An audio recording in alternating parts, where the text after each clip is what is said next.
Ladies and gentlemen, welcome to Fulton Street Beats. Have you ever given any thought to what your guitar frets actually are and what it means? Have you ever worried about wearing out a guitar fret?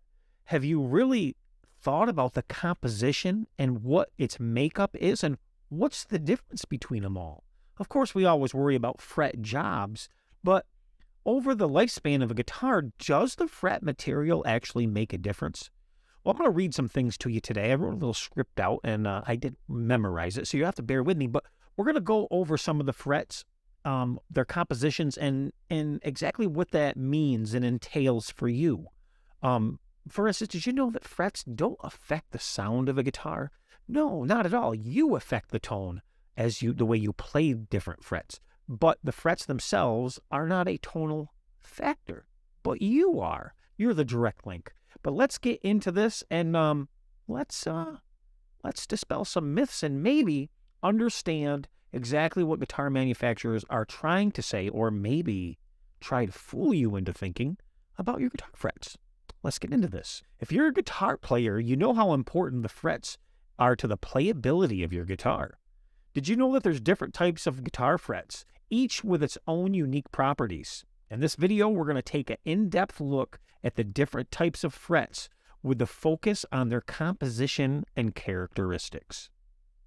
First, let's take a look at nickel-silver frets, which is the most common type of fret found on a guitar. A lot of budget guitars are nickel frets. They're nickel-silver frets, which means their composition has a lot of zincs in them, and they're a little softer than you'd get with your stainless steel frets. Now, nickel-silver frets don't impact the tone of a guitar, but they do have a big effect on how the strings feel when played, just like any fret will. Now let's look at stainless steel frets. Stainless steel frets are made from an alloy of iron, carbon, chromium, with some variations also containing nickel. Now, the high nickel content frets is the ticket because nickel is very hard and it lasts a long time. Now, for some reason, guitar manufacturers don't like to advertise nickel, and maybe that's because people associate it with a softer material, but it's not. Stainless steel frets are extremely durable and have a longer lifespan than nickel silver frets. So stainless steel does have nickel in it, but not nickel silver, and it's the silver part that makes them wear out quicker. Now, a nickel fret, a lot of nickel content in a fret, is a really, really good. So keep that in mind. So if you see a guitar advertised with a nickel frets, if it's a real nickel fret, you got the best. Now, if they're advertising it as nickel, but it's really nickel silver, kind of like Gibson did for a long time, that's not a good fret. That's a fret that's going to wear out on you over the life expectancy of a guitar if you're playing that guitar all the time. Another type of fret is made from copper. Now, you don't see these very much anymore, but copper frets are less common, and they're known for their warm, mellow tones. And when I say that, there's a difference because on an electric guitar, once again, it won't make a difference. But on an acoustic guitar, where acoustic vibrations and you're not playing through an amp or electronics, that's when tone, woods, and frets matter. Anything that resonates on the guitar can make a big difference on the guitar, and copper will resonate at a different frequency than a nickel fret, stainless steel fret, or what have you. So that's why you saw copper frets on a lot of acoustic guitars. And yes, it will give you a tonal difference because that's vibrating.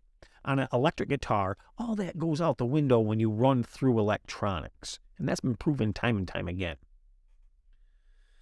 Finally, we have fretless guitars.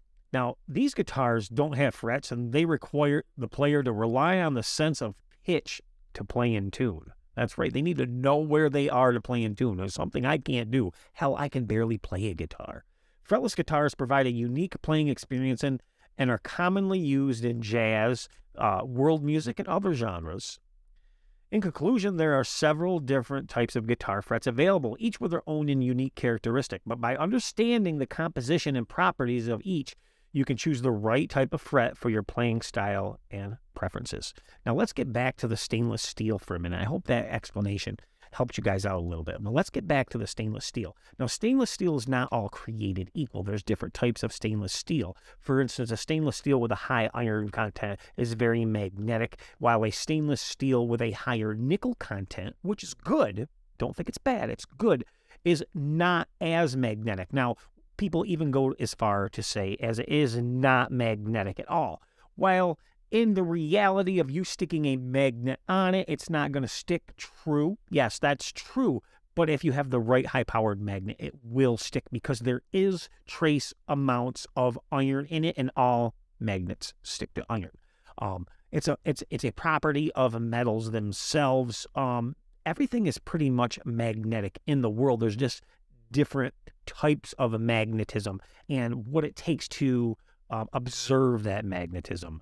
So keep that in mind. I have a few guitars here that the frets are actually magnetic on, meaning that they and blatantly magnetic, meaning that the stainless steel that they use has a higher iron content. Now, it's almost a way of skimping out a little bit because the nickel is a little bit more expensive to produce than the iron. Now, while it's very, very hard, it does corrode quicker, where your nickel content does not corrode as quickly, but it still, they all will corrode, and they all will have some, well, tarnishing or whatever take place.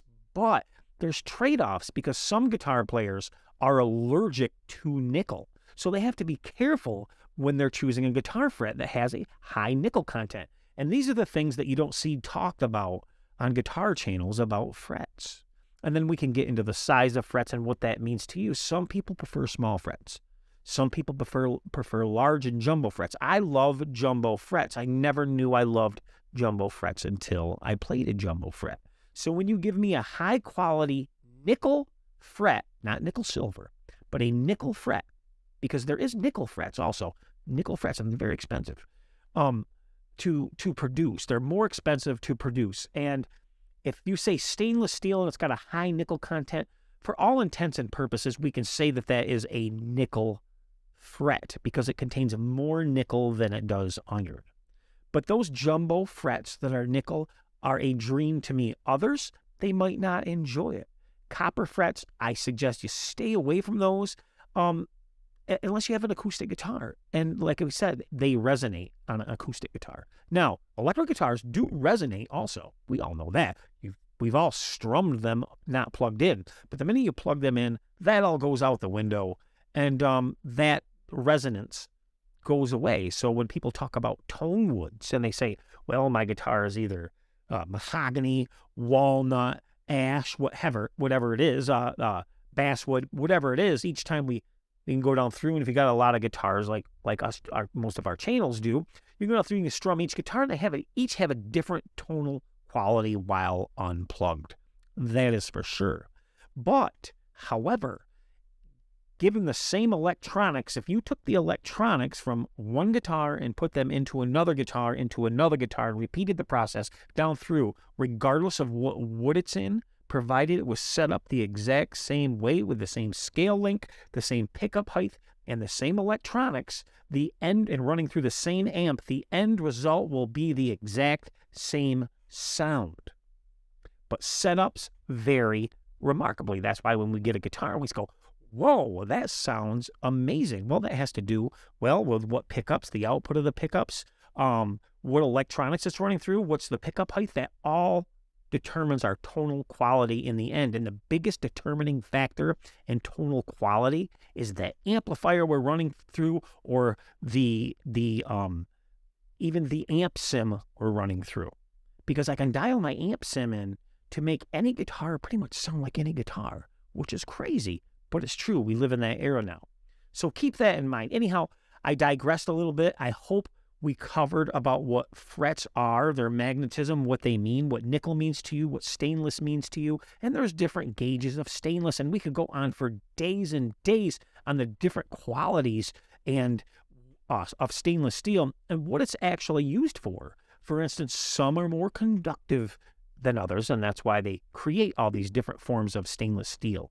Now, back in the day, stainless steel always had high iron content. They wanted that high iron content. And then they changed it over the years, and it's still stainless because they're putting iron in it. The metal companies, well, you need to market steel differently, and that's what they did. So what we're seeing in the guitar world is what works on guitars. I've never wore out a guitar fret, knock on wood.